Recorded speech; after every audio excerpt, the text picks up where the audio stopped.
Sim, estamos vivendo mais. O que não quer dizer que estamos vivendo melhor, com mais qualidade de vida, ou com mais dinheiro, né? Segurança financeira, com boas relações sociais. A longevidade é uma das melhores conquistas da humanidade, mas traz inúmeros desafios. No âmbito pessoal, social, no próprio âmbito familiar, né? Os desafios para o governo, né? Saúde pública, previdência social, enfim, é um grande desafio e um belo tema.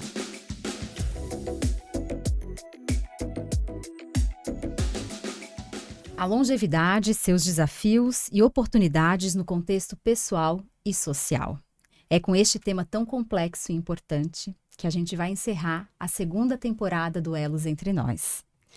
Então, hoje, neste último episódio, estamos com convidados ilustres aqui na nossa mesa, que abordarão o tema trazendo suas experiências pessoais e profissionais com profundidade e propriedade. Muito obrigada pela presença de vocês. Nós vamos começar aqui apresentando a mesa pela doutora Ângela. Bom, doutora Ângela Becker, médica, geriatra, com pós-graduação em cuidados paliativos, ex-professora de medicina da Unisul e supervisora do programa de residência clínica médica do Hospital Celso Ramos. Muito obrigada, doutora Ângela, pela sua presença aqui com a gente. Eu que agradeço, uma honra para mim poder estar aqui hoje. Obrigada. E aqui, uma personalidade do nosso estado, Roberto Rogério do Amaral. Ó, o currículo eu tive que dar uma resumida porque é longo, né? Doutor e pós-doutor em Engenharia de Gestão do Conhecimento, membro dos conselhos da Associação Empresarial de Lages, da Fundação de Amparo e Pesquisa de Santa Catarina, da Associação Catarinense das Emissoras de Rádio e Televisão ACAERT, do Movimento Catarinense pela Excelência, vice-presidente de Desenvolvimento Regional da ACIL, presidente do SCC, Sistema Catarinense de Comunicação, que envolve SBT Santa Catarina, Clube FM, Massa FM, Gralha FM e Ditec, e instituidor da Fundação Carlos Joffre do Amaral. Nossa, é um prazer recebê-lo aqui no nosso podcast. É um prazer para mim muito grande, né? E já tinha sabido dessa iniciativa de podcast e que traz o conhecimento, leva o conhecimento de uma maneira, um conhecimento com cuidado, um conhecimento com qualidade, né? Para todos aqueles que se interessam pelo tema, né? Ou temas correlacionados. Então, muito obrigado pelo convite. Obrigada, doutor Roberto. E mais um doutor aqui na nossa mesa, Jurandir Cel, doutor em Finanças Comportamentais, professor da UFSC por mais de 30 anos, recém-aposentado, né? Ele me permitiu que eu contasse isso. Atualmente é nosso consultor aqui da Elos Previdência em Educação Financeira e Previdenciária, sócio-diretor da Alento Educação Financeira. Enfim, uma sumidade no assunto em termos de educação financeira e previdenciária. Prazer estar aqui novamente. Já é cadeira cativa, né, Eu sou Jurandir? da casa. Bom, foi difícil escolher algumas perguntas e como é que a gente ia abordar o tema, porque ele é um tema riquíssimo e estamos aqui com sumidades no assunto, né? Para começar, acho que vamos tratar aí de com que idade a pessoa é considerada velha, idosa, né? A gente tem, que termo a gente usa? Terceira idade, melhor idade, enfim, isso é controverso, né? Como é que, e que idade que a gente pode considerar que a pessoa já é velha? E aí eu queria começar aqui perguntando para o Jurandir e para o Roberto se vocês se consideram velhos. Bom, no Brasil a gente considera que a pessoa é velho com 60 anos. No mundo, 65 anos, segundo a ONU. É natural isso, porque pessoas, às vezes, de classes mais simples, acabam envelhecendo antes de quem trabalha com intelecto, etc. Então, o Brasil sempre tem feito uma força grande para que permaneça aos 60 anos. Eu não sei, eu comecei a me considerar velho aos 60, fiquei muito feliz. Rapidamente fui lá tirar minha credencial para estacionar na vaga de velho. Não gosto muito desse termo idoso. Porém, eu acho que existe um novo ser velho, né? Existe um novo ser velho. Hoje está se falando muito da segunda vida adulta, que começa dos 50 até os 70, né? É engraçado, porque no passado a gente tinha a criança e de um dia para o outro ela virava adulto, geralmente com ritual de passagem. Lá no final do século XIX, início do século XX, a gente criou a ideia de uma fase de transição que seria esse adolescente. E hoje a gente começa a pensar nesta fase de transição em que você começa a se preparar para uma vida longa. Por que que isso acontece? Quer dizer, no passado, você chegando aos 50 anos, você via 10, 15 anos de vida digna pela frente, você começava a se preparar para o fim. Hoje, quando você chega aos 50, aos 60, você olha e você tem 30 anos pela frente. Então começa a haver uma nova revolução, as pessoas se repensando a sua vida, eventualmente um fenômeno que aconteceu, o fenômeno das separações tardias, criando novas relações, novos casamentos, novas profissões. Então eu acho que essa ideia de ter uma segunda vida adulta é muito interessante, mas eu acho que é uma tremenda sorte você ficar velho, só que você não precisa ser aquele velho do passado. Você falou em aposentar. Eu sou muito orgulhoso de ter me aposentado depois de 38 anos de trabalho, só que não é aquele aposentado de se recolher aos aposentos, aquele cara que tinha que se retirar da sociedade. Eu continuo extremamente ativo, olhando para novas oportunidades, certo? Saindo daqui hoje, indo para Joinville, fazer palestras. Então, esta é a ideia deste me considero velho, mas me considero alguém que pode continuar sendo útil para a sociedade. Essa é a minha visão. Então, eu me considerei velho aos 60. E é interessante porque a gente começou a usar o termo idoso, terceira idade, melhor idade, se usava muito, né? Porque o velho parecia Melhor. ruim, né? Mas é o velho. Né? A gente começa a envelhecer a partir do momento que nasce, né? Exato. Então, não é um termo ruim, né? E às vezes tentar mudar, vamos usar outros termos mais pejorativos, a pessoa pode não... Melhor idade, eu acho uma piada. Melhor idade. Melhor idade é essa. E se usou Algo muito, né? comercial também, né? E Roberto, e com você? Não, para mim, essa também tem um aspecto através dos tempos, né? Eu quando eu tinha 20 anos, eu chamava de velho o cara com 35, 40. Conforme eu fui passando, conforme eu fui indo, tanto a sociedade foi mudando, né? Colocando a sua régua a questão de idoso ou de velho, levantando essa régua através de todas essas novidades, né? A questão tanto na medicina quanto na questão de locomoção, enfim, né? Esses parâmetros foram mudando. Né? Eu hoje, para mim, velho, idoso já tô admitindo, mas velho para mim é aquele cara que está eu estou com 77, logo para mim o velho é o cara de 85, 87, 10 anos mais que eu, né?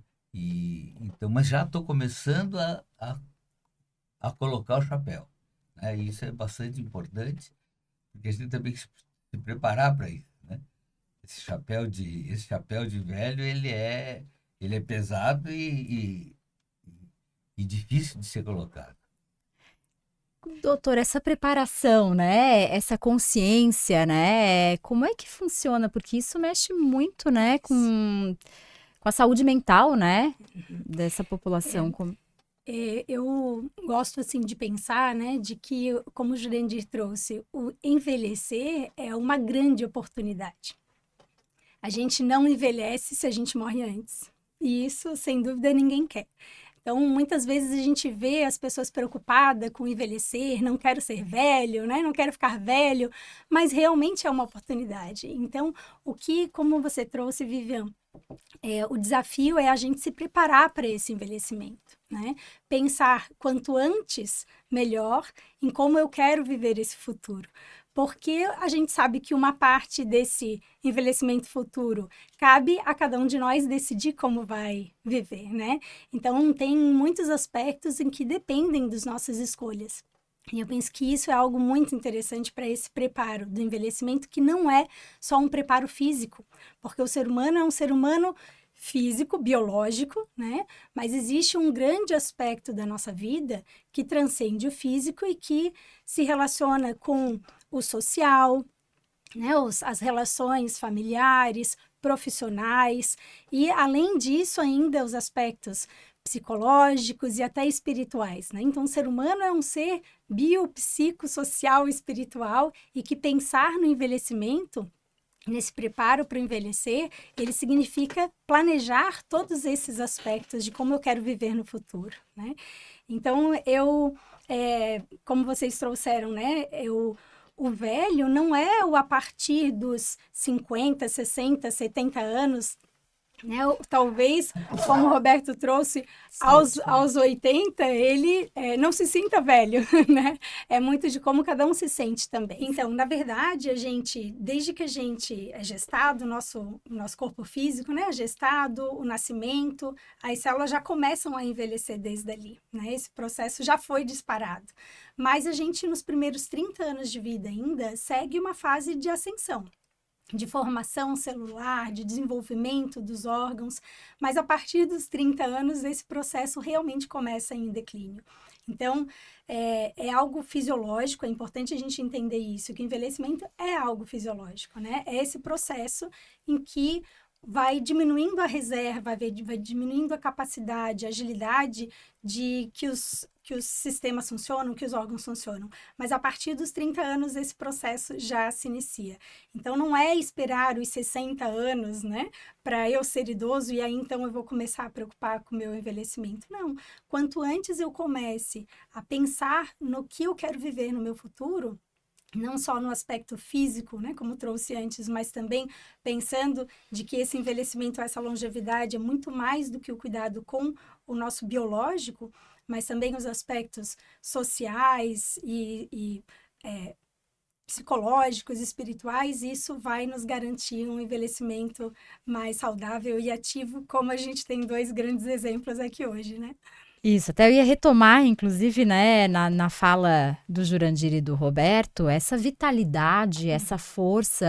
Quando a gente olha o currículo, o LinkedIn de vocês, né, a gente olha, estão no auge, né? Porque hoje são sumidades no assunto, são chamados para conselhos, né? Estão à frente de organizações, de associações. Então, assim, é o auge, né? Então, é uma vitalidade que enche os olhos, né? E aí eu faço um paralelo com um estudo que tem do economista David Blunt Flower, que mostra que a felicidade ao longo da vida segue um formato de U. Né? Então, enquanto jovem, tá lá no pico, né? Com mais momentos de felicidade, 40, 50 anos... A crise da meia-idade. A crise da meia-idade, vamos chamar assim.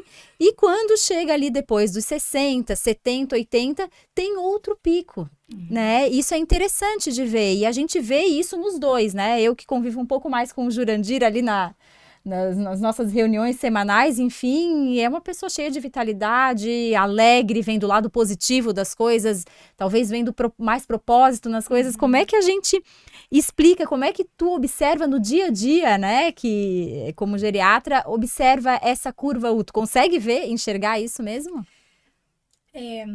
Eu observo bastante, assim, essa realidade da meia-idade, de que eu penso que a gente vive, eu tô nessa fase, né? Então, eu observo que a gente vive uma pressão muito grande em relação a filhos, né? Educação de filhos, a encaminhamento profissional também, a conquistas materiais, que né, são aspectos importantes para serem encaminhados. Então, é uma idade em que a gente é muito pressionado por aspectos da vida, né? E isso pode trazer alguns sofrimentos, digamos, né? Algumas decepções, ou algumas tristezas, ou algumas angústias ali em dar conta de fazer tudo o que se espera que pessoalmente ou socialmente cada indivíduo faça, né? E a imagem que eu faço é a gente ver como que é a relação de um pai e de uma mãe com um filho, e como que é a relação de um avô com um filho, né? Como é diferente, assim, Leve. O tempo, a leveza, essa sabedoria que já se entendeu o que realmente é importante naquele momento.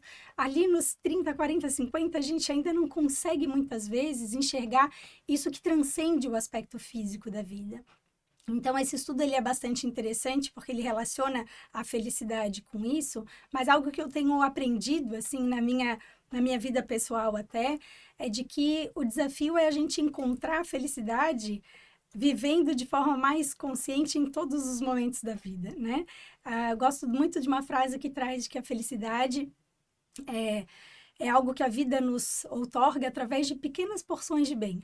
E eu conseguir enxergar essas pequenas porções de bem que estão a todo momento me rodeando, me enche de gratidão, de felicidade. E esse eu penso que é um grande segredo também da longevidade e que certamente o envelhecimento vai trazendo mais oportunidade de enxergar dessa forma, né? Ótimo, doutora Ângela. E vocês, Jurandir e Roberto, conseguem enxergar essa curva, olhando agora, fazendo uma retrospectiva, né? Conseguem enxergar isso acontecendo na vida de vocês? A gente começou a estar mais próximo quando você tinha 50 anos. E você era um cara obeso, tinha recém parado de fumar, não fazia exercício, né? Por quê? Pelo um peso excessivo de trabalho, de respostas para a sociedade. Eu sinto isso quando eu tinha realmente ali, eu tive filhos aos 33, aos 43, estava com os filhos pequenos, você tendo que trabalhar, tendo que pagar as contas, você tendo que dar conta da construção de quem é você profissional. Eu acho que chega um determinado momento, os filhos já são adultos, são criados, os meus filhos estão casados, do Roberto já ele com netos, eu ainda sem netos, e aí você não precisa mais trabalhar tanto para se construir, você já entra numa fase que você está na desconstrução, né? Você começa a olhar muito quem eu quero de fato ser e não quem eu preciso ser pela sociedade, né? Não sei o que você acha, Roberto. Não, eu acho que essa questão é muito bem colocada, essa questão do U é muito bem colocada, né? E que existe uma felicidade na velhice, vamos dizer assim, essa outra parte do... Porque nesse momento as responsabilidades diminuem, né? Eu já tenho bisneto, então essa questão, eles são muito engraçadinhos, são muito queridos, meus netos, os netos da minha esposa, da Adriana, mas quando chega na hora que lotou, que me cansei... Devolve. Devolve, toca lá.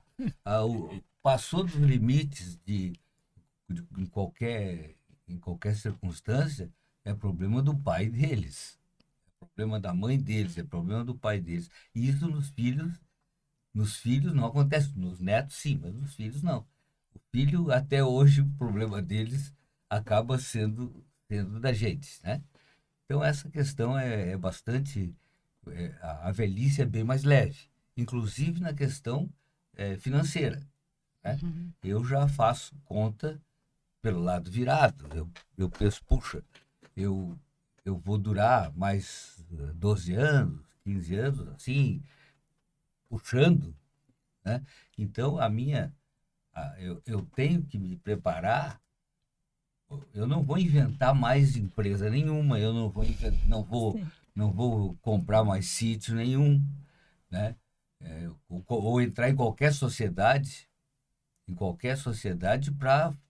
para multiplicar os recursos que eu tenho, né? Então eu não tenho mais essa obrigação de me preocupar tanto com o futuro, né? Isso é mais problema dos filhos. E quando eles erram na minha ótica, né? Estão errados, mas puxa, mas é eles que vão sofrer essa consequência.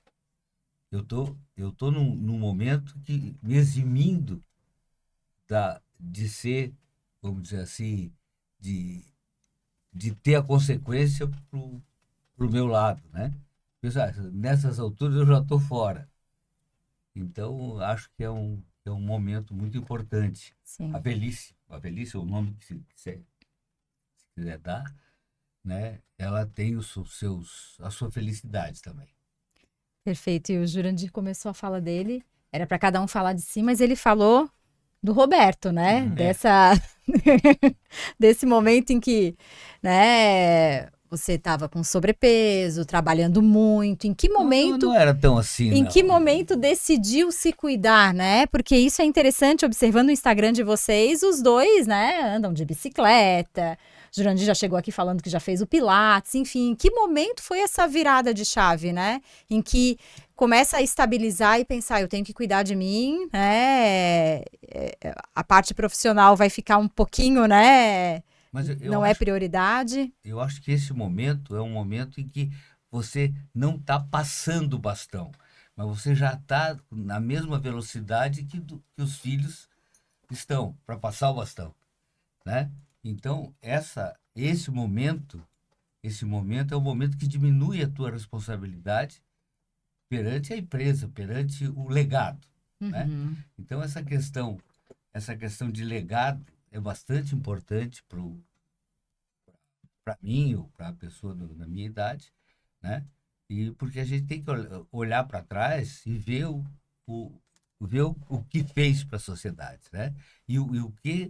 E principalmente assim, o que montou para continuar sendo feito por outros, Uhum. né? Não é mais eu, né? E essa parte a gente tem usado bastante a questão de sucessor, né?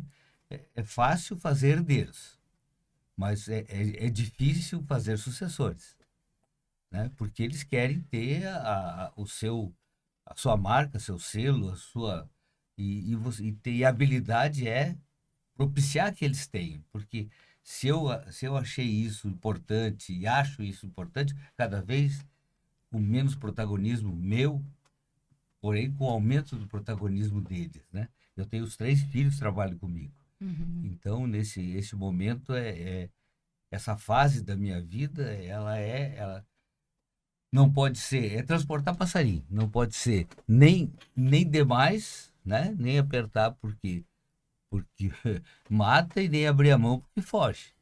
Então, esse tempero é fundamental no jogo.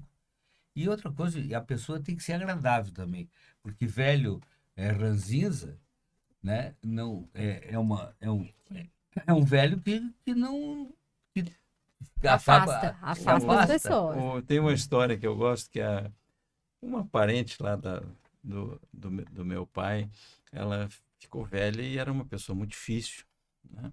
E então meu pai dizia, não, mas você tem que tolerar porque ela é velhinha. Veja que naquele tempo os velhos eram 2,5%, 3% da sociedade. Se a metade azedasse, era 1,5%, era o vinagre da salada da vida.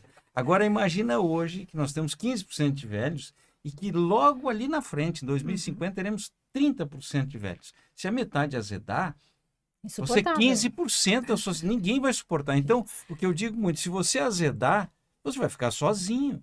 Porque ninguém mais vai tolerar. Ele tem que ser tolerante porque ele é velho. Ninguém mais vai fazer isso. Então, se a gente não trabalhar... Agora, o que é importante é a gente entender que não são só velhos que azedam. Tem muito jovem que azeda. Sim. E pessoas azedas ficam pelo caminho, não é? Sim. Puxando o gancho ainda eu quero voltar ainda quando o senhor começou a fazer atividade física, enfim, né? E aí, pegando esse gancho, doutora Ângela, em que momento, né? É muito tarde a pessoa com 70, 80 anos resolver se cuidar, né? Qual é o conselho, né? Sim. Em que momento, claro que o quanto antes melhor, quanto né? Antes melhor. Isso. Mas nunca é tarde, né, viu? Nunca é tarde. Então, o que a gente se dispor a fazer pela nossa saúde sempre vai ser positivo. Eu costumo dizer assim, a gente tem metas, né, de qual que é o tempo de atividade física ideal. É 150 minutos que se estima como o ideal, mas se eu fizer meia hora, já vai estar melhor do que eu não fazer nada. Uhum. Então, eu trabalho muito isso com os meus pacientes, né? De buscar quais são as metas que estão dentro da realidade dele, para que isso possa até mesmo gerar um estímulo e que gradualmente possam ser melhoradas, otimizadas, né? Mas queria trazer em relação ao que estava sendo trazido antes, de que é muito interessante isso, de que algo que caracteriza o envelhecimento é também essas características psicológicas vão se intensificando. Então, como trouxe do velho ranzinza, né? Aquela pessoa que sempre reclamou, quando ficar idoso vai reclamar mais, né? Aquela pessoa que por natureza é grata, quando ela envelhecer ela vai ser mais grata. Então, isso é muito interessante de a gente observar que as características naturais, né, psicológicas, se intensificam no envelhecimento. Isso nos traz uma responsabilidade até maior de olhar para o que eu posso melhorar, né, ao longo da minha vida, o que eu posso buscar superar das minhas condições psicológicas como ser humano para que eu também possa ser um idoso mais agradável, né? Mais sociável, e isso sem dúvida impacta, porque seremos cada vez em número maior, né? Teremos cada vez mais idosos. Essa sociabilidade é uma coisa que me impressiona muito no Roberto. Ele tem uma curiosidade absurda pelas outras pessoas. Então, você vai num restaurante, está lá o garçom, ele já sabe toda a vida do cara, ele está sempre curioso, sempre olhando. Eu estou com um livro, qual é o livro então está sempre lendo, sempre se atualizando. Essa curiosidade frente à vida, que eu acho que é fundamental, né? Você ter curiosidade frente à vida. E com relação a exercício, ele começou a andar de bicicleta muito comigo. E há pouco tempo a gente saiu lá em Urupema para pedalar, e ele me deixou com muita fome, e de repente eu cansei tanto que eu tive que chamar a Adriana, a esposa dele, para nos socorrer. Esse foi a glória, né? Porque ele estava ainda super bem e eu estava morto de cansado. E aí então tivemos que pegar um resgate por eu ter cansado mais, né? Então foi... E o começar a fazer coisas novas, né? Isso. Começar a andar de bicicleta, né? A ter né? Essa rotina depois de uma certa idade, né? Ou aprender uma nova profissão, como a gente vê muita gente, Roberto, né? tu entrou no doutorado com que idade? Eu comecei essa questão da pós-graduação, né? Eu formei em engenharia há 50 anos atrás, 54 anos atrás. Hoje formei em administração de empresa, entrei na ESAG, isso há 40 anos atrás. Mas eu somente agora no ano 2000, antes um pouquinho de 2000, que eu comecei a acordar por uma pós-graduação. Aí fiz uma pós-graduação, assim, um MBA na ESAG ainda, e aí me despertei e graças a essas minhas reflexões, elas dizem muito respeito ao Jurandir, né? Porque o Jurandir era professor da universidade e então eu fui fazer o mestrado na UDESC, no primeiro, mas meu sonho era o doutorado numa federal, né? Ou na UDESC não tinha na época o doutorado em gestão, em administração. Então eu fiz matérias isoladas, fiquei 3 anos tentando entrar, né? Tanto na sociologia política quanto no EGC, né? Que é o programa que eu acabei entrando. E produção científica era necessária, então eu saí para a produção científica, tentei, então, como eu falei, um doutorado em São Paulo, mas não era muito dificultoso, né? E então, em 2010 eu entrei no doutorado, em 2014 terminei o doutorado e comecei o pós-doutorado. Terminei o pós-doutorado em 2016, portanto faz 8 anos que 7, 8 anos que eu estou que eu terminei o pós-doutorado, né? E me orgulho muito disso, porque meu filho, o Beto, é doutor também, a Melissa, que é filha, fez mestrado, agora está defendendo esse mês, agora em dezembro, antes do fim do ano, ela defende o doutorado dela. E também eu fico satisfeito de ver as pessoas se espelharem em mim, né? A minha filha, eu nunca imaginei que a minha filha fosse para a universidade. O meu neto formou em engenharia elétrica na Federal do Paraná, né? E está na Alemanha fazendo doutorado, né? Agora. Então, todos eu vejo neles que eles se espelham em mim, né? E como a gente se espelha também em pessoas como Jurandir, e fica, o que é que o Jurandir faz, né? Olha lá o que é que ele come, porque alguma coisa... É verdade. Mas agora ele começou a mostrar o que ele come. Receitas, a gente vai acompanhar agora. Mas, então, essa questão do cara servir de exemplo, sei lá, velho, idoso, de melhor idade, sei lá o quê, a gente sentir que está sendo seguido quando a gente vê um filho citando, né? Dos meus filhos, eu vejo o mais velho, ele cita as minhas frases, né? Mas não diz que é minha. Já o Beto, mais novo, ele diz, como diz o nosso filósofo, né? Que é meio pejorativo, Mas cita, pelo mas menos. cita, diz, como diz o nosso filósofo, né? E cita. Então, eu me sinto muito bem com isso. Eu quando vejo que alguém está Segue o me exemplo, né? seguindo o exemplo, Uhum. eu fico muito feliz. Esse é o benefício das relações sociais, né? Porque a gente nota que algumas pessoas vão envelhecendo e vão se isolando, né? Esse isolamento, a doutora pode falar melhor do que eu, é muito prejudicial, né? E esse convívio, né? Do Roberto com o Jurandir, por exemplo, continuar cultivando as amizades, né? Fazendo um esporte em conjunto, indo jantar fora, enfim, né? Ter uma vida social é muito importante, né? Eu não sei se a doutora tem algum exemplo, alguma estatística, mas a gente nota que esse isolamento aumenta muito a depressão, né? Aumenta, Vivian. Aumenta muito, não só as doenças cognitivas e de humor também, mas também aumenta o risco de outras doenças cardiovasculares. Então, a pandemia foi um grande exemplo disso, né? A gente vivenciou esse momento difícil, em que muitos idosos, ao se isolar, aumentaram, né, as doenças de depressão, ansiedade, demências. Isso é muito acelerado em relação ao isolamento social, porque é mais do que o convívio em si, né? O estar fora de casa. É realmente essa conexão com as pessoas, como estava sendo trazido, né? É o se interessar pelo outro, é o se sentir útil, é o conversar.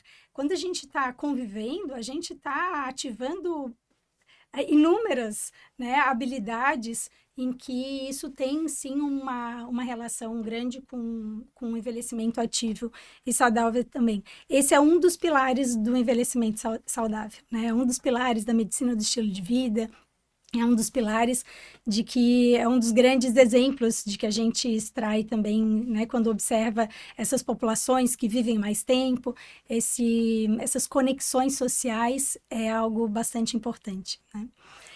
Perfeito. E aí a gente fala aí né, de alguns pilares, né? Então a Isso. gente falou da questão da saúde física, da saúde mental, né? Que está muito alimentada por esse convívio social, por continuar tendo uma vida social. Sim. Né? E aí, puxando um pouco mais de sardinha aqui para o nosso Jurandir, a gente tem a questão do planejamento financeiro, né? Que é um outro pilar importante que o próprio Roberto citou, o momento em que ele relaxou e foi olhar para si, foi o momento que ele viu aquilo, né, até uma questão financeira já construída, o que dá uma tranquilidade, viu os filhos encaminhados, enfim, o que relaxa um pouco, né, e aí tu consegue focar em outros aspectos, né. Então, do ponto de vista do planejamento financeiro, né, em que momento começar, e assim, falando muito, porque a gente usa o exemplo dos nossos pais, dos nossos avós, mas é outra realidade hoje, né, eu vi, por exemplo, como meu pai se preparou, né? Vi um pouquinho, acompanhei um pouco como os meus avós se prepararam, mas como é que a gente deve se preparar, né? Como é que o jovem deve se preparar hoje? Porque a longevidade traz uma outra realidade, né? É uma outra perspectiva, né?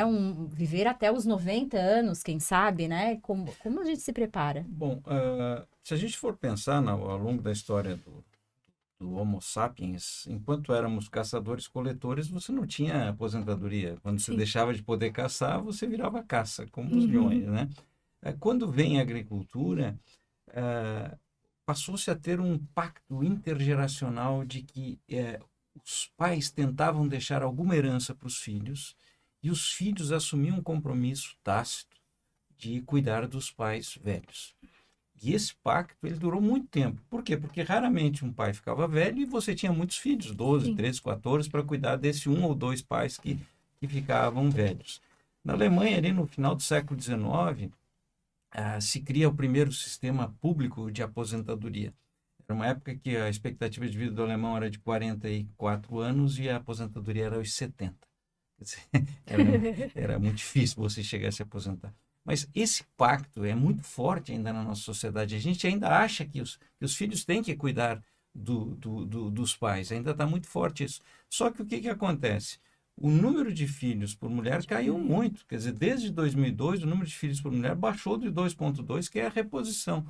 O ano passado foi 1,57. Então, se você continuar acreditando que os filhos vão te cuidar, você vai destruir a vida dos filhos. E se você acreditar que o Estado vai continuar, não vai dar, porque o número de pessoas trabalhando e o número de pessoas aposentadas vai se igualar logo ali na frente, na próxima década. Portanto, nós precisamos começar a cuidar da nossa saúde financeira desde muito jovem, de preferência ali aos 25 anos. Mas como a doutora Ângela falou, nunca é tarde. É melhor começar aos 30 do que aos 35. Então, começar a cuidar disso, olhar para esse nosso futuro. Porque o que é a aposentadoria? Você, quando é jovem, você é muito rico em capital humano. Vocês duas são muito mais ricas em capital humano do que nós. Vocês têm muito mais tempo para trabalhar. Nosso capital humano ele vai diminuindo com o passar do tempo. E o que é a aposentadoria? Se transformar parte do teu capital humano em capital financeiro, para que no futuro o capital financeiro possa te sustentar. E quando a gente fala em aposentadoria, nós não precisamos pensar em parar de trabalhar. Nós podemos pensar em fazer escolhas. Isso é fundamental. O que eu quero? O que da minha rotina eu não quero mais? Isso é fazer você poder fazer escolhas. E você tem, então, esse conforto financeiro. Então, para ficar velho e valer a pena, eu preciso ter, como no livro que eu escrevi lá com 2 amigos, 4 dimensões de uma vida em equilíbrio, o pilar financeiro, o capital físico, fundamental, porque você ficar velho e doente, né? O capital social, que nós falamos está aqui, e também o capital intelectual, que é a capacidade de sermos contemporâneos à nossa época, né? A sermos contemporâneos à nossa época. Ou seja, você entender das mudanças tecnológicas e das mudanças sociais. Eu costumo dizer que o capital intelectual, você tem dois marcadores de baixo capital intelectual. A primeira pessoa que fala, no meu tempo. Bom, se você está vivo, esse é o teu tempo. E o segundo é o que tem preconceito, certo? Esses 2 marcadores, quem tem preconceito ou quem fala no meu tempo é que tem baixo capital intelectual. Isso é a liberdade financeira, né? Retomando um pouco ali de poder fazer escolhas, né? Escolhas. Então, você entrar, por exemplo, num plano de previdência, desde muito jovem, certo? Nós estamos vendo algumas pessoas que entram e que têm a possibilidade de a patrocinadora, a Eletrobras, está contribuindo com o futuro dele. E ele não quer. É inacreditável isso. O custo que vai ter lá na frente é imenso. É um baixo nível de educação financeira, né? O hoje é o imediatismo, a gente falou, a gente fez um podcast sobre isso, Exato, né? Que a gente falava disso, né? Então, eu me preocupo com hoje, né? Então, eu vou atender os meus desejos hoje, eu vou comer tudo que eu quero hoje, não quero fazer exercício físico porque eu não gosto. Porque hoje eu não sinto nada. Isso, né? Então, estou preocupado só com hoje, né? Então, esse planejamento, né? De como vai ser esse processo de envelhecimento, quem eu quero ser daqui a 10, 20 anos, 30 anos, como eu quero estar, né? Isso é responsabilidade individual, né? Isso. E são as nossas escolhas de todo dia. Né? Que vão repercutir é a herança que eu estou construindo para o meu futuro, né? É a herança que não é só a herança financeira, né? É a herança de saúde que eu também vou construindo para mim a cada dia. Perfeito. Isso é muito especial E aí, fazendo esse gancho, esse paralelo com a liberdade financeira, né? O que eu construí até aqui. Vou me aposentar, eu posso me aposentar e parar totalmente de trabalhar, mas o que a gente vê hoje são pessoas com extrema vitalidade, com muito conhecimento, que voltaram a estudar, que se aperfeiçoaram, e aí vão guardar para si todo esse conhecimento, né? É até injusto, né? Sim. Porque a gente precisa, né? Dessas pessoas no mercado de trabalho, né?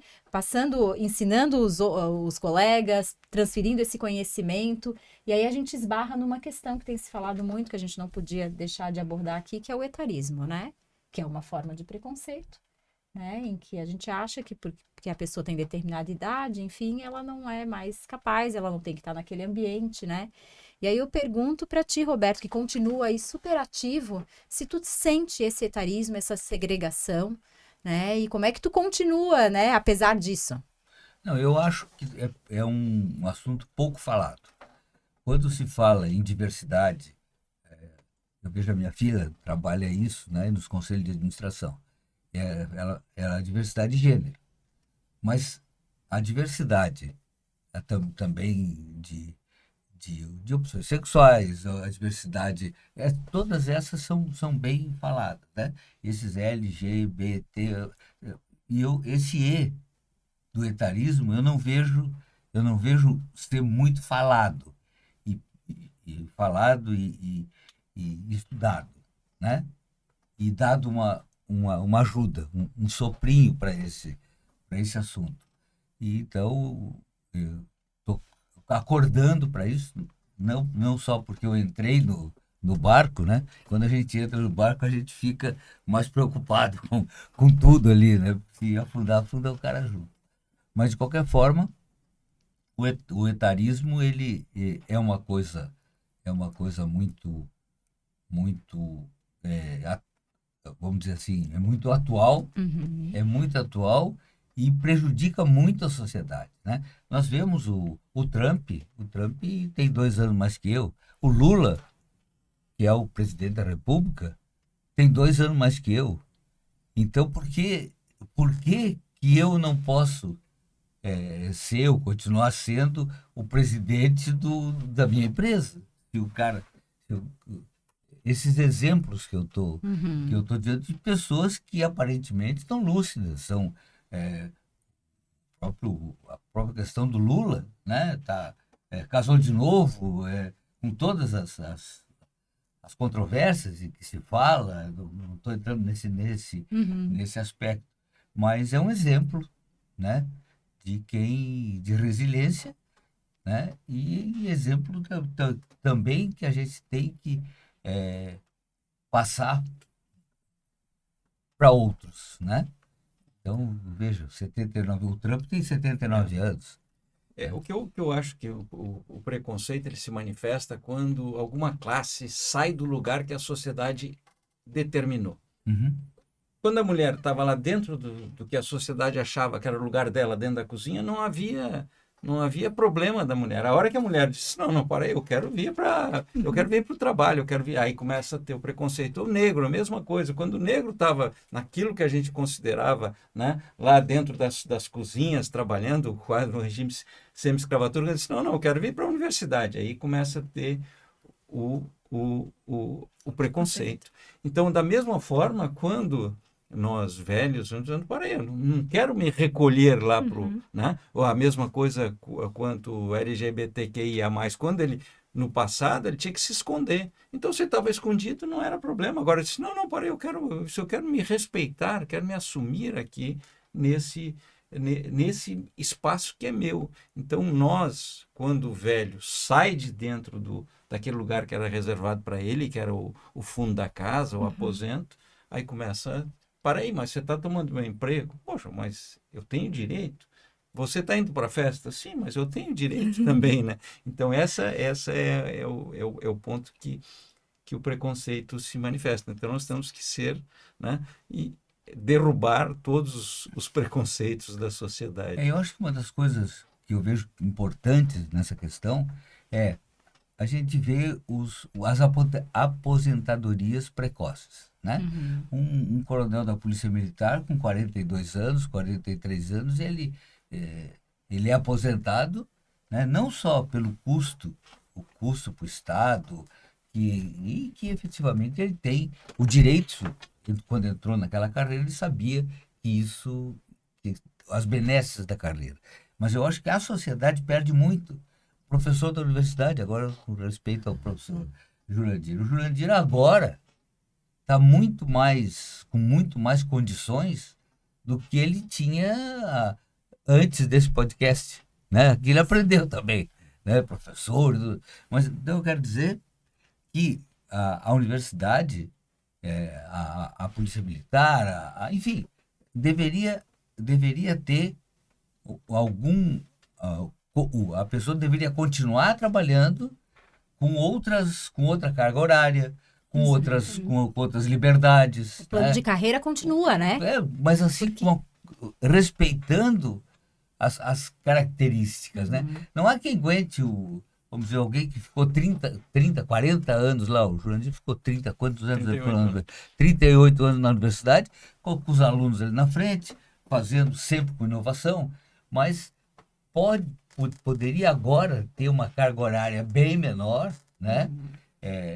O Foucault, o nosso filósofo, ele dava uma aula no Collège de France, uma aula por ano, e em janeiro, e que ele dava aquela sabedoria dele era aproveitada, veja bem, né?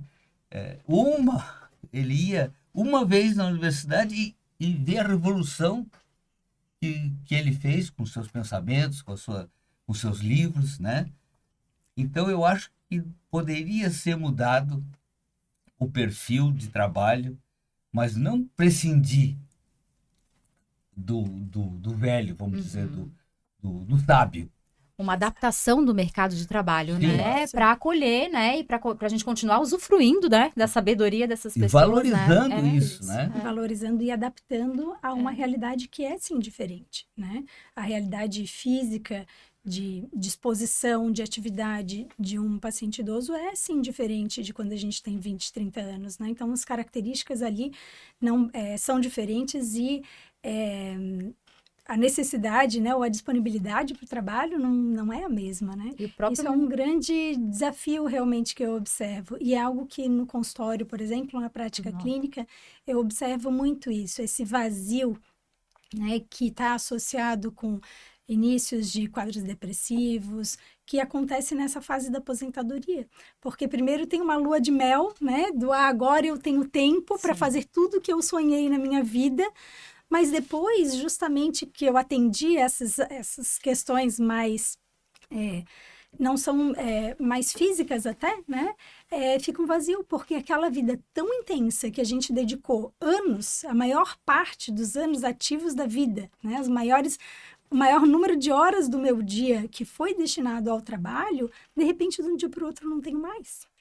E aí, todo esse conhecimento, essa sabedoria que poderia estar sendo transmitida e repassada, além desse sentir-se útil frente a algo, transmitir um conhecimento, estar num ambiente de conexões humanas, ele é rompido de uma hora para outra.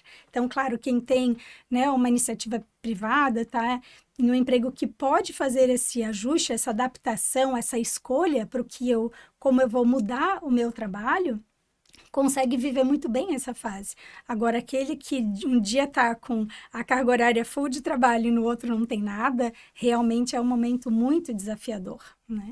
E as empresas não têm olhado para isso, né? Não têm pensado nesse pós-carreira ou nessa continuidade num outro ritmo, né? De uma forma adaptada. Mas, principalmente, quem não está pensando nisso é quem devia de pensar.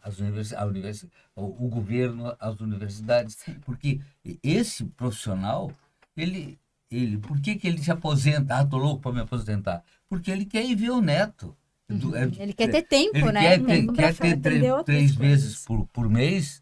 Ele quer ir lá onde o neto está. E se ele estiver na universidade, se ele estiver na Polícia Militar, se ele estiver nesses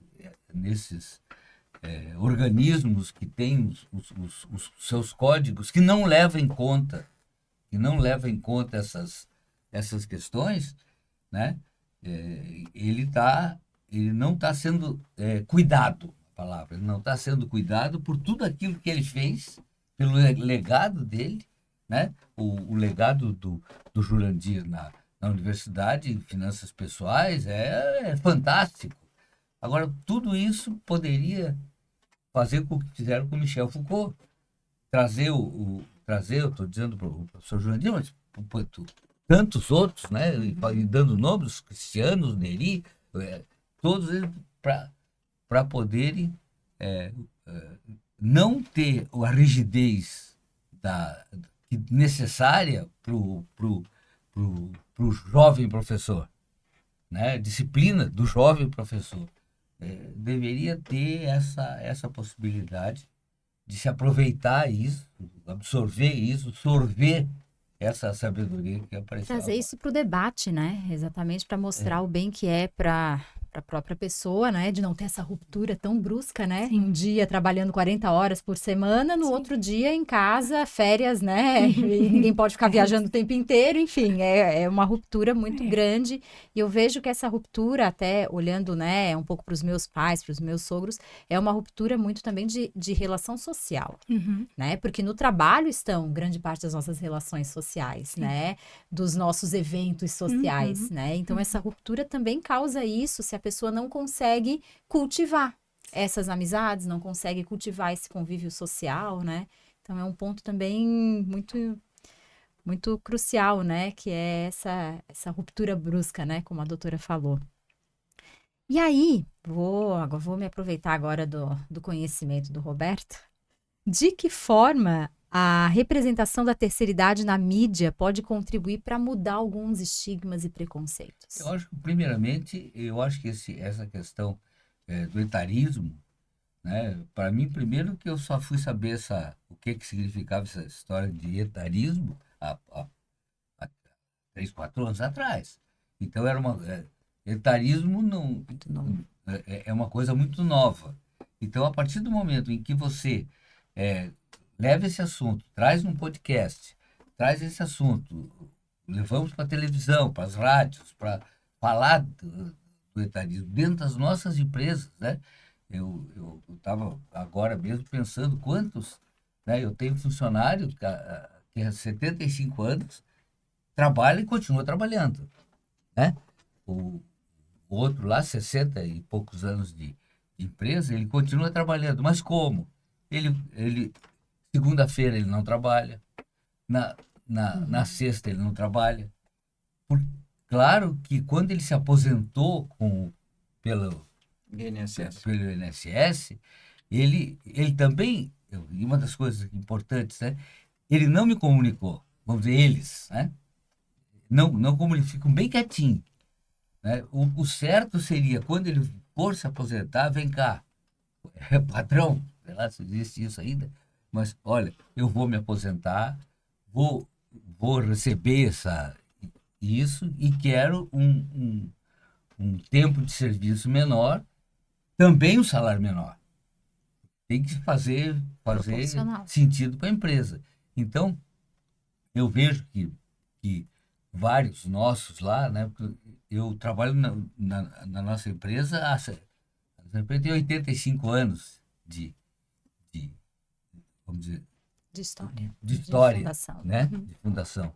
Então, vários deles foram diminuindo e daqui a pouco ele chega. Então, isso eu acho muito, essa construção gradativa, né? Mas dos dois lados, veja bem. Né? Essa coisa que eu estou falando de ficar bem quietinho, isso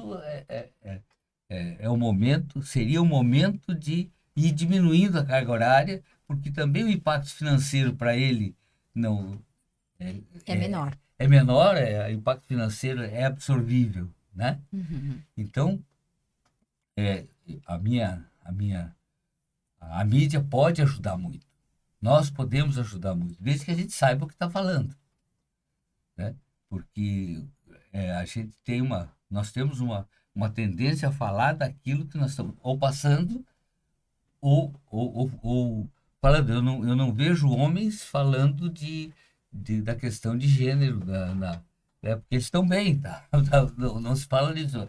São só as mulheres que falam, né? Então, quem não é negro, assumindo uma militância com relação a isso, porque ele não é negro, né? Então, eu acho que isso é um problema da sociedade e deve ser tratado como um todo, né?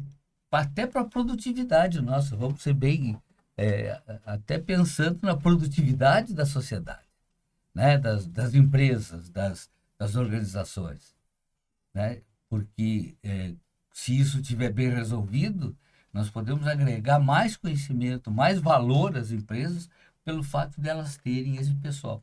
Eu vejo pela nossa empresa que as pessoas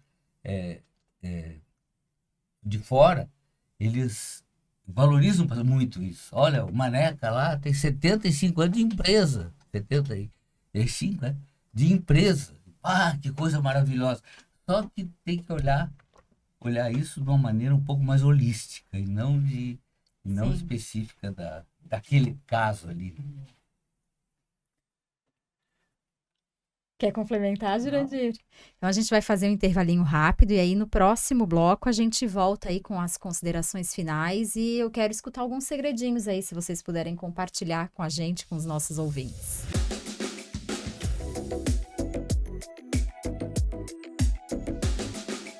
Bom, voltando aqui, já nos encaminhando para o encerramento, mas ainda tem alguns assuntos aí interessantes para a gente tratar. Vamos começar com a doutora Ângela. Quais são os principais fatores que influenciam a qualidade de vida na longevidade? Vivian, se sabe hoje, se tenta buscar, né, alguns pilares que possam estar relacionados com essa longevidade saudável, digamos.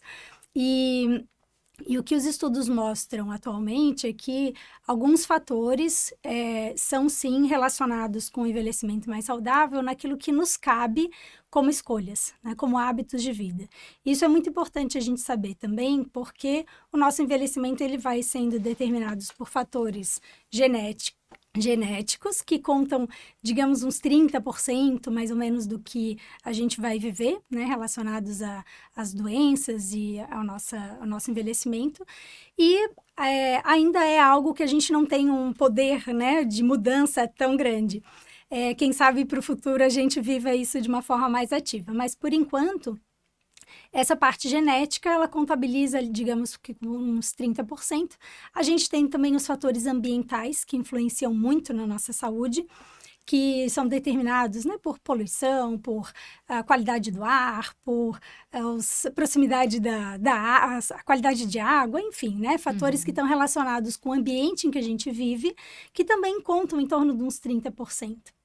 E aí vem a parte mais interessante, que é a gente pensar que 40% aproximadamente do que a gente vai viver de saúde, né, são relacionados aos nossos hábitos de vida.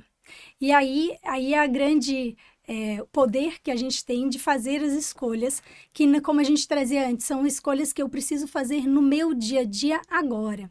E que vão influenciar muito para minha vida no futuro.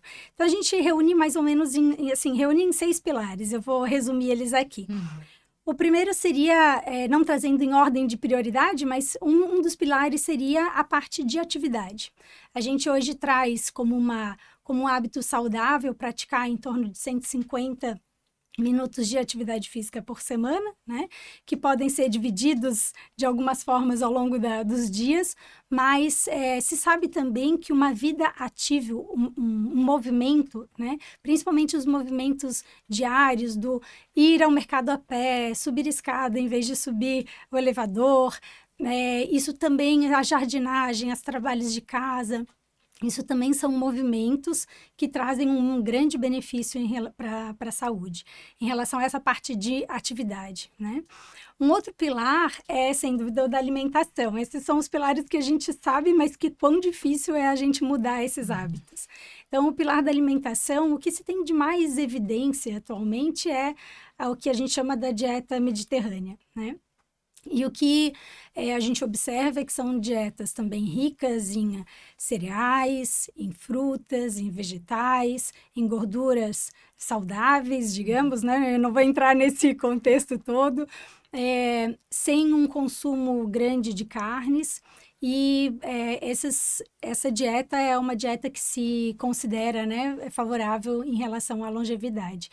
Existe um conceito também mais do japonês, que é o conceito de comer menos. E existem muitos estudos relacionados a isso, a privação do alimento, né? De trazer um benefício em relação à longevidade. Então, se traz que comer em torno de 80% do que se comeria, isso também está relacionado a uma longevidade maior, né? As pessoas que comem menos vivem mais. Ainda um outro pilar é considerado o sono. Eu acabei de sair de um congresso do sono esse final de semana passado, em que foi trazido muito sobre o quanto a qualidade do sono não só o tempo, as horas de sono, mas principalmente a qualidade desse sono é fundamental para a gente ter uma recuperação celular, de energia, de diminuição de doenças cardiovasculares, em especial também as doenças neurodegenerativas, as demências, também tem uma relação muito grande com o sono. É algo que tem se estudado bastante e, sem dúvida, tem muito ainda para descobrir, mas se sabe que a qualidade do sono é um pilar muito importante para o envelhecimento saudável. Um outro pilar é o controle dos tóxicos, né? A gente sabe que beber um vinho tinto, uma dose pequena de cerveja ou do álcool não é algo prejudicial, né? Se tem até estudos ali trazendo o poder antioxidante dos vinhos e tem um benefício, mas o controle dos tóxicos é algo fundamental também. Então, o cigarro, as drogas, o abuso de álcool, né? Isso é fundamental. Outros pilares estão relacionados ao que a gente já conversou bastante aqui também, dos relacionamentos, das conexões sociais. Esse é um pilar relacionado à sobrevida e à qualidade de vida também. Então, o tempo que a gente vive e como a gente vive também se relaciona com as nossas conexões sociais. E, por último, um outro pilar que ele está bastante relacionado ao controle de estresse e ao sentido da vida, né? Então, o controle de estresse em que as pessoas buscarem o seu momento de refúgio, de estar consigo mesmo, né?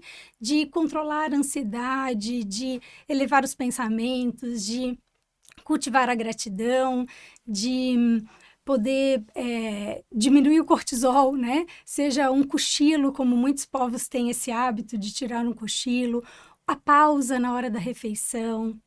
Então, esse controle do estresse, seja, né, na atividade física em meio à natureza, uma religiosidade que traga também esse momento de Paz, de né? De paz, calma. né? Uma atividade relacionada a um contexto social.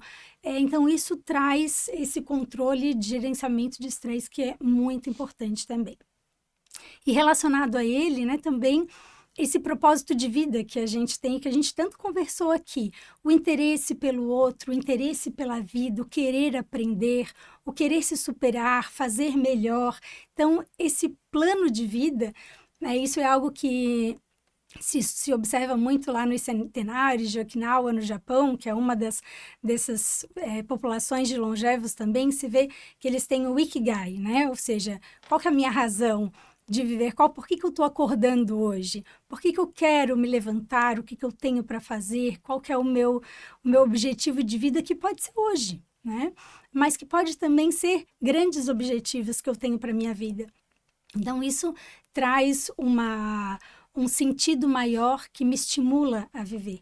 E é muito interessante a gente observar que numa população, por exemplo, de nonagenários, se vê que esse fator de querer viver, de saber por que se vive, ele tem uma influência maior na longevidade de que, por exemplo, ter ou não ter diabetes, ou pressão alta, ou doença. Então, é muito interessante, né? A gente pensar o poder que tem para que a gente saiba o porquê e para que vivemos também. Perfeito, doutora. Nossa, uma aula. Resumo. Isso. E agora a pergunta de 1 milhão, né? Vamos aproveitar a experiência aqui dos dois que já compartilharam com a gente aí uma vida aí que, nossa, né? É um exemplo.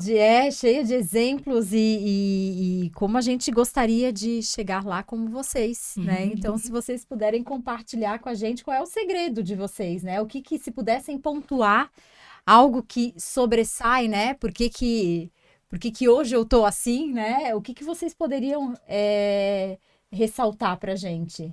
Esse segredinho. Bom, eu acho que quando a gente fala de ficar velho, significa que você, teoricamente, está se aproximando do fim. E eu acho que a gente tem muito medo do fim se você não viveu bem, se você não continua vivendo bem. Então, um assunto que me interessa muito, por exemplo, questão de 2 anos atrás, eu fui até um cartório e fiz o meu testamento vital, que são diretivas de saúde, que ele vai dizer tudo que eu quero para o meu fim. Quando eu cheguei em casa, a Celina, minha esposa, ficou chorando, pensando que eu morri. Eu disse, não, eu estou muito saudável ainda.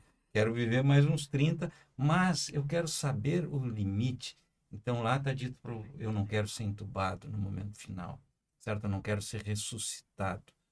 Infelizmente, aqui no Brasil, a gente não tem o direito que teve o Antônio Cícero, né, de fazer uma eutanásia, que eu acho que isso é um aspecto civilizatório dos povos. A gente não tem isso, né? Mas, claro que o médico ele não é obrigado a respeitar isso. A família não é obrigado a respeitar. Mas, então, eu tracei tudo isso e coloquei no cartório.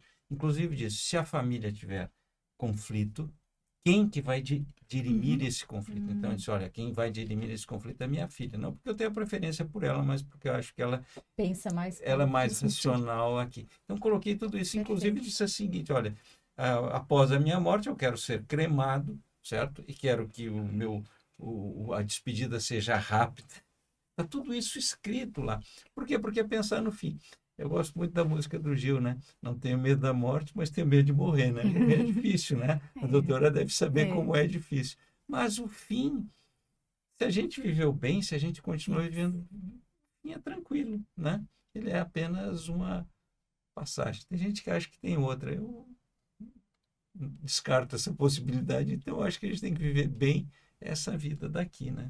Então, o planejamento até para o fim. Isso. Sempre foi muito planejado, né? Eu acho que até pensar um pouco no fim. E é tranquilo, porque eu acho que para muita gente pode angustiar demais, né? Eu não me sinto angustiado com esse final, né? Eu espero que, enfim, que ele chegue rápido, né? Que eu não precise sofrer muito, né? Com o morrer, né? Mas a morte faz parte. Antes até da gente ir para o Roberto, aproveitando esse gancho, a doutora Ângela é especialista em cuidados paliativos, né? E a oportunidade que as pessoas têm de fazer esse planejamento, de dizerem o que querem, ou até num momento de uma doença terminal terem oportunidade do convívio com a família, de comer o que está com vontade, né? Tudo isso eu sei que o cuidado paliativo trata, né? O quão importante é também a gente ter hoje esse olhar dos profissionais para esse fim de vida, né? Muito, muito especial a gente trazer esse tema também, né? Primeiro, eu observo que as pessoas têm muito medo da morte e nem de se falar sobre isso, né? Às vezes, quando proponho a gente conversar sobre isso, o paciente diz, não, doutora, prefiro não falar, como se falar sobre a morte fosse atrair a morte. E ao contrário, né? Exatamente como o Jurandir trouxe, eu planejar o que eu quero viver nesse momento final da vida física, ele justamente pode proporcionar com que eu desfrute muito mais da minha vida, né? É se falar sobre a vida, não é se falar sobre a morte. Então, poder transmitir para a família, que é muitas vezes quem vai precisar tomar a decisão, né? Qual é a minha vontade, como eu quero viver esse momento da minha vida, do meu corpo físico, é algo que, inclusive, para a família traz muita serenidade, traz muito conforto, porque a vontade daquele ser já está expressa, já se sabe, já está comunicada. Né? E não precisa nem ser em cartório, né? Isso pode ser transmitido numa conversa, num almoço, pode ser transmitido essa vontade para a família. E quanto mais claro isso estiver, melhor. Porque mais chances de aquela vontade poder ser respeitada e poder ser realizada daquela forma, né? Então, realmente é muito especial a gente poder, de novo, né, quebrar com esse preconceito de falar sobre a morte, achando que é algo ruim, negativo ou que vai atraí-la. Quanto mais naturalidade a gente tiver em conversar sobre esse tema, eu também penso que com mais naturalidade a gente vai vivenciar esse momento, que é um momento que pode ser muito feliz, pode ser muito leve, não precisa estar rodeado de sofrimento, né? Então, isso é algo muito especial a gente poder estar falando sobre isso aqui hoje também. Que bom. Porque a gente fala de longevidade, estamos vivendo mais, mas não vamos viver para sempre, né? Isso a ciência ainda não conseguiu resolver, né? Então, é algo, esse mais momento uma etapa. Vai chegar algo que a gente tem certeza que vai viver. Exatamente. Roberto, e para você, se pudesse compartilhar com a gente alguns pontos cruciais aí dessa trajetória que fazem com que o senhor chegue nesse momento tão cheio de vitalidade, profissionalmente ainda entregando muito, né? Qual é o segredo? Não, eu acho bastante. Eu tive um exemplo, né? E meu pai, o seu Jofre, que em Lages, você chega na cidade, está lá o viaduto Carlos Jofre do Amaral. Aí você vai na rua lá, é o nome do pai. Aí você vai aonde você, a BR, né? De Lages para o Cerrito, tá lá, trecho Carlos Jofre do Amaral. Quer dizer, eu não estou dizendo só pelo cabotinismo, né? Mas o legado que ele deixou, né? Não deixou um legado, vamos dizer assim, financeiro. Temos uma rádio e 10, 12 funcionários, né? Hoje nós somos bem maior, nós temos 5 rádios, temos a rede de televisão, temos os filhos, temos 400 funcionários. Então, eu construí bastante desde o falecimento do pai. Mas o legado dele, se eu conseguir deixar igual ao dele, eu estou hiper satisfeito. Não vou conseguir, né? Mas persigo isso de deixar um legado meu, né? Que seja perto do legado que meu pai deixou, né? Meu pai faleceu muito jovem, com 59 anos, e eu filho único, tenho uma irmã, mas a irmã casou logo e faleceu muito cedo, faleceu 42 anos, e eu fiquei sozinho, né? E então me perguntam sempre como é que eu virei empresário. Eu virei empresário empurrado. É você, sabe andar de bicicleta, que empurra o cara de morro abaixo. Mas para dizer o que nesse momento eu me sinto muito realizado, né? Aparentemente, esse meu legado terá continuidade para meus filhos? Acho que sim. Acho que sim. Volta e meia tem algumas questões e tal, mas gostaria muito disso. Pelos meus netos também gostaria muito. Mas, na realidade, eu não tenho certeza, né? Não tenho certeza. Mas eu quero, no momento em que eu passar para outra, né? O Jurandir não acredita que tem céu, eu acredito. E tenho 40, não digo de virgens, porque isso já caiu da moda, mas 40 moças lá para cuidar do cara, né? É esse tipo de coisa que você tem que acreditar, Jurandir. Pode você não acreditar. Eu acredito em céu. Jurandir, céu. Céu, Agora, céu com eu.